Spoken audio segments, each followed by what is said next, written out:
Hello, my treasures! It's time to excavate a brand new star into the Great Dark Beyond with Kara excavating a Warlock. Essentially, the game plan of this list is we are going to be either OTKing our opponent through the new legendary Kara the Dark Star that steals 2 HP from a random enemy, thus making Curse Campaign a actual playable card for once, or being able to then steal the final bit of HP through the Azerite snakes that we will be getting off the excavating package. Now, for the Mulligan guide of the deck. First thing to look out for is going to be Kara. This will be a card that will sit in your hand for a while, but you want to see it as quickly as possible. Outside of this, early game removal tools are great, and the excavating package as the backup plan. It's also worth mentioning any type of draw power is also pretty decent to keep too. Now, with all being said, let's look at some games. Okay, time for a game against DK. Let's see what they have in store for us. There's actually DK and Warlock were the two classes that I had so many ideas for that I couldn't include in my day one video, because I wanted to make sure we included every single individual class. There are so many fun little ideas we could try out. I do think that after this video, we will be using Goldbeard Quasar Rogue as the next list. We will see how that turns out though. Okay, so far it doesn't look like this will tell us anything. I'm gonna grab Baritone Imp. Just because I think that's probably our best choice here. Okay, there's Handler. Again, doesn't really tell me any information if this is a new deck or an old deck. We could coin out our Drill Fist. I think that's actually probably the proper play here. Okay, so it is a new deck, kind of. It's Starship.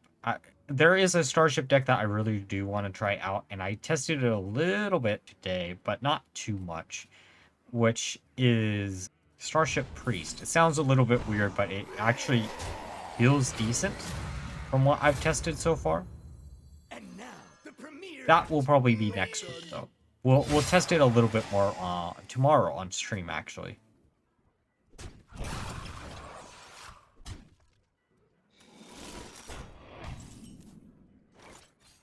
Let's revive this just because it's funny. Oh, the Defile works perfectly here, too. I think mathematically it does, right? It gets rid of everything, including our own minion, which kind of sucks, but still not bad. Probably should have done that in the reverse order, now that I'm thinking about it. Oh well.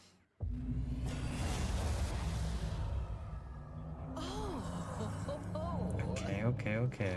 Well, you know, we do have the reverbs into a rock. We actually probably should have slammed down the 2-drop AoE here, but oh well. Grabbing, mutating the life form. There has to be some weird deck with that card. Okay, gain a little bit of armor, which is pretty nice. Turns out also it doesn't matter how much armor they gain in this versus us, because we'll always be able to do damage to their face. Alright, let's slam these two down. Hopefully they won't have any way to take our minion from us. That would be a little bit problematic. But to be fair, it is early enough in the game, and they haven't slammed down enough cards for Rezka to be viable here, I don't think. Okay, Snake Oil into their deck.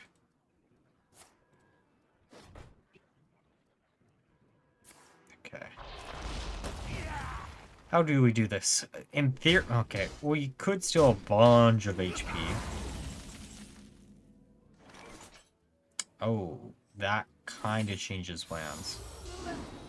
Because we can attack into this. Again, we just gotta make sure we don't accidentally go above 4 minions before... I'm just paranoid of mind control tech. That card has seen so much play, which is so amazing to me that it's as playable as it's been recently. Perfect. Yes, in 2 turns, we got our combo. We'll be at 9 mana. Okay. Perfect. Okay, they'll go face. And get rid of our minion. I don't really care. That does help us out a little bit. I do kind of wish we had the reverb so we could have got an additional copy of Dark Star here. Also, we only have to wait 1 actual turn to be able to do this, which is actually pretty good. Oh, that could be the big finisher. Now, yeah, we do want to do this now. I was like, maybe we don't want to use the Drill Fist here, Because if we waited to use the Drill Fist, then or endgame, it is another trigger for Kara, but we do have like 4 or 5 triggers anyways on board or in our hand because of Abduction Ray. Blood, remnants of life.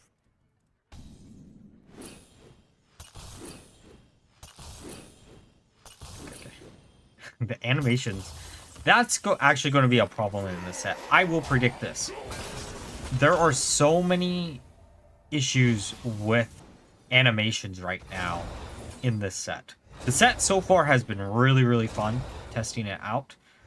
But, like, I know Quasar Rogue has problems with, like, animation time. Anything that uses any of the, like, asteroids, it just feels really, really bad to see that rope go all the way down and your opponent's still playing down cards when it's technically your turn, and then they win because you have nothing to do or you can't do anything about it. It sucks so much. Alright. I think unless they have some type of AoE that does a bunch of damage, I think this is just the smart play. Try to steal as much HP as humanly possible. Getting them, hopefully... Wait, this does get them down. This gets them below the breakpoint, which means... or, hey, we'll have it. Sure, we didn't get the perfect, like, Kara game, but this is, like, super, super close, and then we can easily guarantee finish them off with 2 snakes being bounced back and forth. Being a little bit sneaky here, I guess you could say. Doesn't matter how much armor you gain there, my friend. Doesn't matter how much you do. Please get rid of all of our minions. Yes, please. Also, that's a real fun little interaction that I didn't think about doing. That could be fun. For future reference, I should say. Alright, snake number 1. Bounce it back. And ba-bam!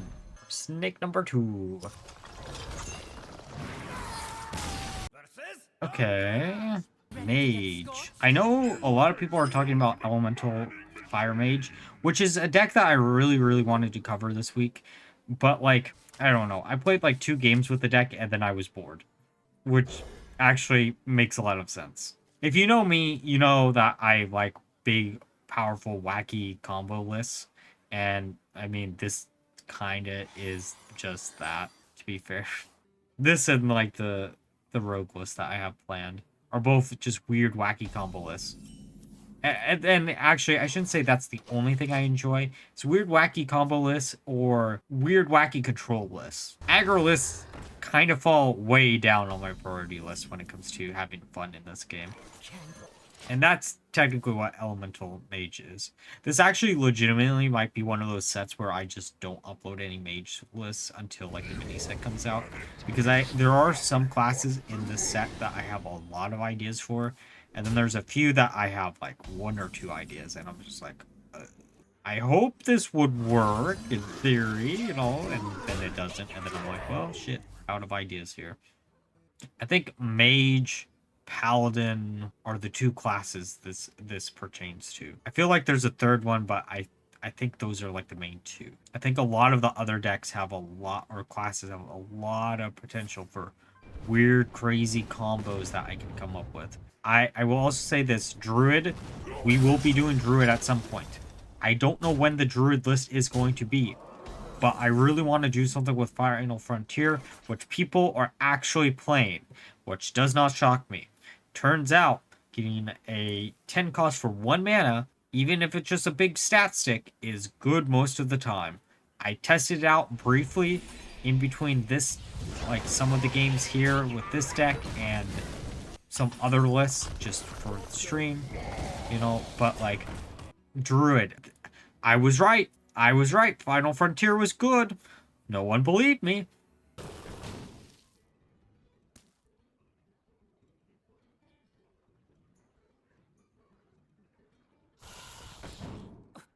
Okay. Oh. Well, I mean, y'all make little mistakes, right? I guess that could just be to get, like, Elemental on board for the next turn. That wouldn't be the one that I would waste, though, to be fair. Draw power is always nice. Oh, also worth mentioning, I I have tested a little bit. I am definitely not as much as the entire reason why that card is in the list is for the mana cheat. However, I am not giving Elemental Mage mana cheat, and that seems like a disaster waiting to happen.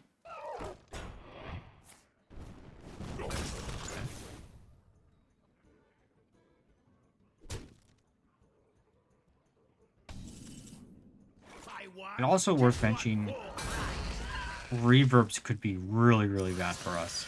But I'm going to steal some HP this turn, just to get us to a higher total. Okay. At least it's only... Oh, they haven't played Star Rune down.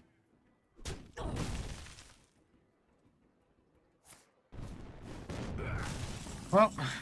Okay, reverb. Oh, reverbs is interesting. Come on, good. The heal is probably the bet.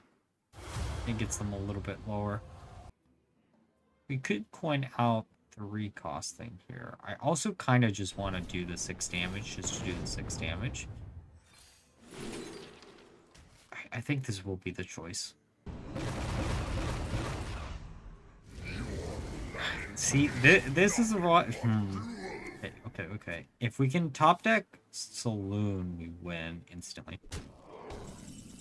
Oh, reverbs times 2 might do the trick too. We need to use 1 coin, right? Yeah, 1 coin here, and then we reverbs, and then into a coin, which does kind of technically turn this off. But, like, this could win us the game, too. Like, this could steal enough HP from their face, hopefully. Come on. Or just take it from their minions. Actually, that's not that bad of a deal, either. Come on. Yum. We need to find 1 damage. 1 damage is all we need.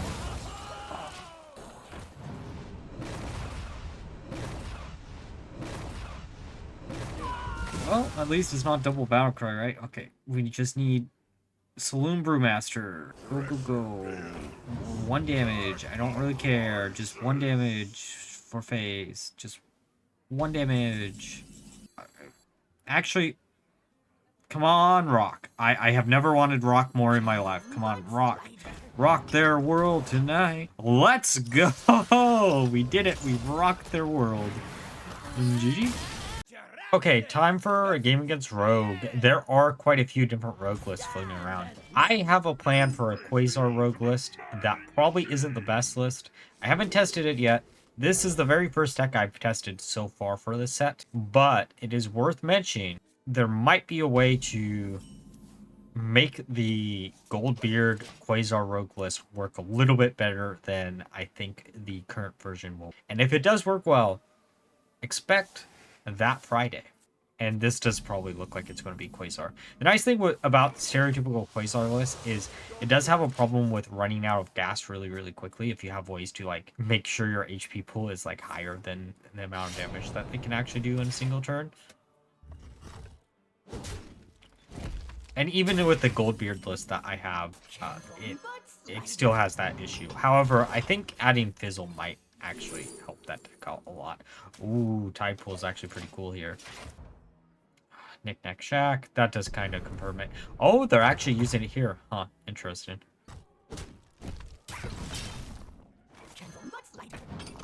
On something good. That's not bad. Top deck wasn't bad either. Okay, there's Oracle. Coin into...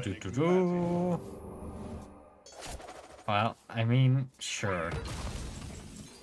Alright, let's get rid of this. Pass it back. There was an argument to use Drill Fist, but I also kind of just want to minimize the amount of damage that we're going to be taking from this Quasar, I think. Okay. There once was a man from Gildan. Elven Minister, or Mistral, is something that, in the list that I've been running, or thinking about running, is a card that could actually fit in the list. I just don't know if I really want it, just because, I don't know. It's one of those things where I think that list wants to minimize the amount of minions you're running, so you can easily, like, do a bunch of damage with your 2 Goldbeard combo, but we will see. How do we want to do this? I'm trying to think, like, mathematically, I guess this is the play, right? Get rid of that. I was trying to figure out if there was a way to use Defile plus Smokestack as a way to like clear out the board without clearing out the board, if that makes sense. I guess we could have targeted the middle minion and then went from there, but I think this is just better. See what I mean by running out of gas? That deck definitely feels like it runs out of gas, but at the same time, if it doesn't run out of gas, oh boy, are you in for some trouble. How enigmatic. It just depends on like what the top decks are, I guess.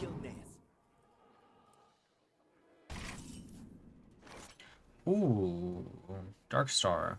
Now, do we care about Dark Star is the question. This is going to look awful. However, it does give us that minion. And then we can pop that and get hopefully something good here. Pulling down works. And then we pass it back. Gets rid of all those minions so we don't have to worry about it. We have 2 bodies on board, which isn't bad. Okay, there's preparation. Draw a few cards. Come on, keep hitting our minions. I actually would prefer them to hit the... How many cards do they have left? They don't have that many cards left, right? Because a good chunk of those are going to be asteroids, which are only going to do 3 damage. It's amazing to me, slash kind of sad actually, that Asteroid Shaman is probably worse than Asteroid Rogue, which is kind of funny if you really think about it. I know we've had situations like this in the past where like they print like a bunch of support cards for some like neutral like archetype in like one class, and then like some other classes like, but what if we ran this instead, and then it just goes random places. I'm trying to think of a good example right now, and I can't honestly, but I swear it's happened before. If you remember, leave a comment down below. Also, the nice thing about day 1 meta, people don't know the most optimal builds right now, which is good. Good for us, at least. Those cards. Yes. Hit the 6-4. Come on, 6-4. Yeah. That hurts. That hurts a little bit. Okay, they're at 21. We're at 13. We got Snaky Snake in hand.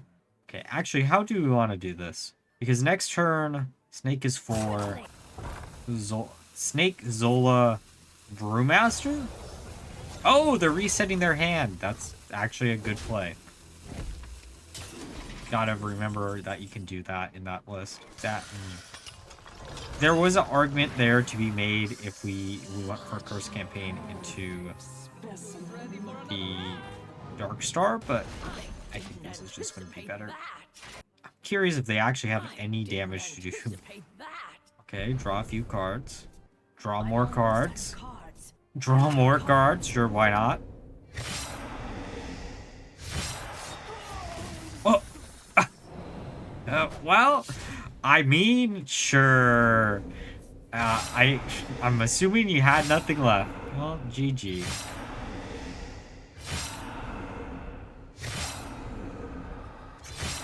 Oh, almost 40 damage on themselves. Alright, now that we're through the games, let's discuss my final thoughts of the deck. So, I played 20 games for the deck on the day 1 of the Great Dark Beyond's release, giving us a 50% win rate, which was actually higher than I originally expected. I will say this, I do think I refined this list by quite a bit compared to the initial variant that I had in my initial day 1 video, and I do think this is a lot better. The only thing that you might want to maybe change out for is Sargeras instead of Yogg, but this does feel a lot more consistent than the previous Theorycraft variant. Overall, if you're looking for a new deck to try out Kara in and you're a fan of Snake Warlock, try this one out. But again, it is a week 1 deck, so maybe not craft it if you don't have access to the new cards. Now, like always, if you enjoyed the video, please like, comment, subscribe, and until next time, bye-bye.